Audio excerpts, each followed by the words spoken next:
जय हिंद साथियों। पिछले क्लास में हमने भारतीय संविधान की विशेषताओं की चर्चा की थी, जो यह निर्धारित करता है कि अन्य संविधानों से भारत के संविधान में क्या अलग अलग खूबियां विशेषताएं हैं। आइए इस क्लास में हम चर्चा करते हैं भारत के संविधान की उद्देशिका के विषय में, भारत के संविधान की प्रस्तावना के विषय में, जो संविधान के निर्माण के साथ तैयार की गई थी। इसमें पूरे संविधान का दर्शन, पूरे संविधान का सार निहित है।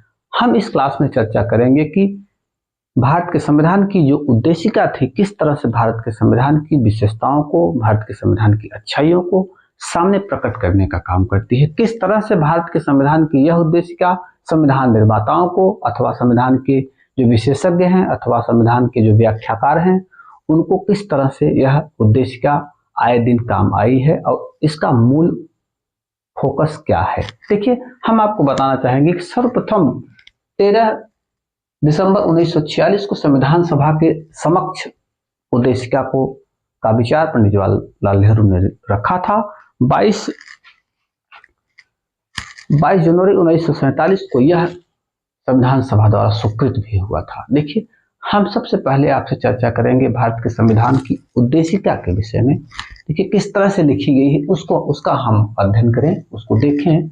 हम भारत के लोग भारत को एक संपूर्ण प्रभुत्व संपन्न समाजवादी पंथ निरपेक्ष लोकतंत्रात्मक गणराज्य बनाने के लिए तथा उसके समस्त नागरिकों को सामाजिक, आर्थिक और राजनीतिक न्याय, विचार, अभिव्यक्त, विश्वास, धर्म और उपासना की स्वतंत्रता, प्रतिष्ठा और अवसर की समता प्राप्त करने के लिए तथा उन सब में व्यक्ति की गरिमा और राष्ट्र की एकता और अखंडता को सुनिश्चित करने वाली बंधुता बढ़ाने के लिए दृढ़ संकल्प होकर अपने इस संविधान सभा में आज 26 नवंबर 1949 को एतत् द्वारा इस संविधान को अंगीकृत, अनियमित और आत्मर्पित करते हैं। साथियों, देखिए, इसमें हम इस संविधान की जो उद्देशिका है, इसका अध्ययन आपको 2-3 पॉइंट से कराएंगे।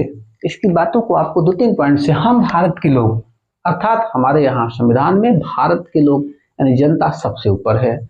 हम भारत के लोग, हम लोग सबसे ऊपर है, यानी जनता यहाँ सबसे ऊपर है, जनता से ऊपर यहाँ कोई नहीं। अगले स्टेप में कहा गया है संपूर्ण प्रभुत्व संपन्न। देखिए, हमने चर्चा की थी कि संपूर्ण प्रभुत्व संपन्न मतलब भारतीय संविधान अथवा भारत किसी भी मामले में आंतरिक और बाह्य दबाव से मुक्त है, किसी भी बाहरी शक्ति के दबाव में नहीं है। आगे समाजवादी। देखिए, हमने चर्चा किया था कि भारत का संविधान अब न तो पूंजीवादी है, न तो व्यक्तिवादी है, बल्कि समाजवादी संविधान है, समाजवादी लोग हैं, समाजवादी व्यवस्था है। आगे है पंथ निरपेक्ष। भारत का कोई राष्ट्रीय धर्म नहीं है, बल्कि भारत की जो दृष्टि है सर्वधर्म, सभी धर्मों के प्रति समान है।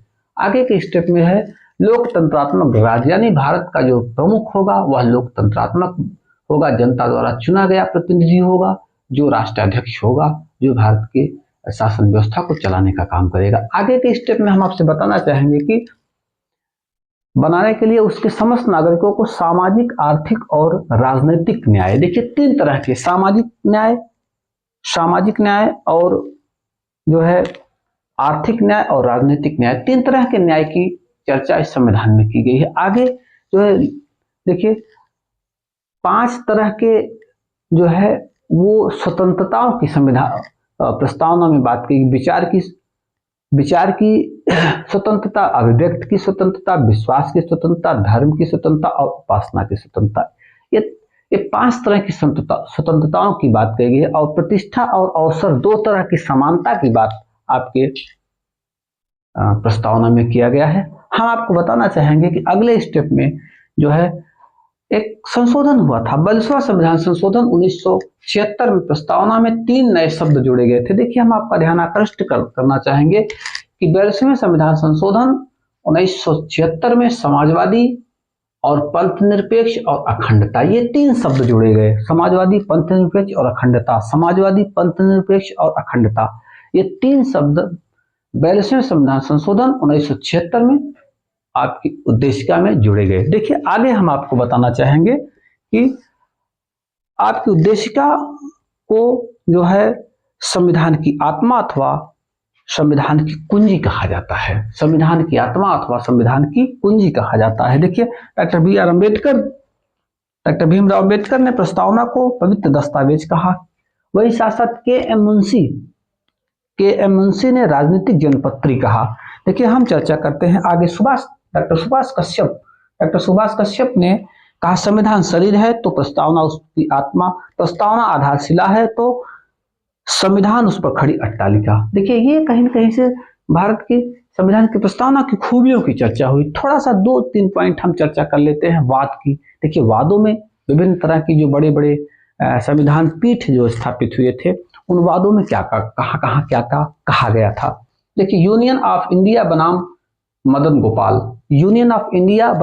गोपाल, 1957 में इसमें कहा गया था कि उद्देशिका की प्रकृति वाद योग्य नहीं है, यानी उद्देशिका में जो कुछ लिखा है उसके लिए आप किसी भी न्यायालय में मुकदमा दायर नहीं कर सकते, अर्थात उद्देशिका वाद योग्य नहीं है। ऐसा कब कहा गया था? यूनियन ऑफ इंडिया बनाम मदन गोपाल 1957 के मुकदमे में। अगला बेरूबारी वाद 1960 में, इसमें कहा गया था कि प्रस्तावना को संविधान का अंग नहीं माना गया, यानी बेरूबारी वाद में प्रस्तावना को संविधान का अंग नहीं माना गया। आगे की आप स्टेप में आपको बताना चाहेंगे कि गोलकनाथ बनाम पंजाब राज्य में उद्देशिका संविधान की, गोलकनाथ बनाम पंजाब राज्य में उद्देशिका को संविधान की आत्मा माना गया। देखिए आगे जो है बम्बई बनाम यूनियन ऑफ इंडिया में उद्देशिका संविधान का भाग मान लिया गया। मुंबई बनाम यूनियन ऑफ इंडिया में उद्देशिका को संविधान का भाग मान लिया गया। अंतिम में आपको हम बताना चाहेंगे कि जो सबसे बड़ा संवैधानिक पीठ था उसको कहा गया केशवानंद भारती बनाम केरल राज्य। केशवानंद भारती बनाम केरल राज्य में उद्देशिका को संविधान का भाग मान लिया गया।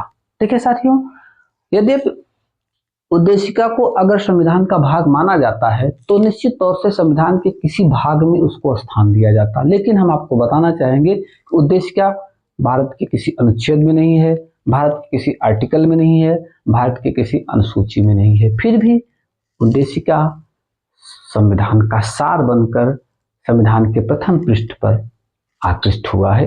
अतः इस दृष्टि से देखा जाए तो भारतीय संविधान का मूल सार वो कहाँ पे छुपा हुआ है? वो उद्देशिका में छुपा हुआ है।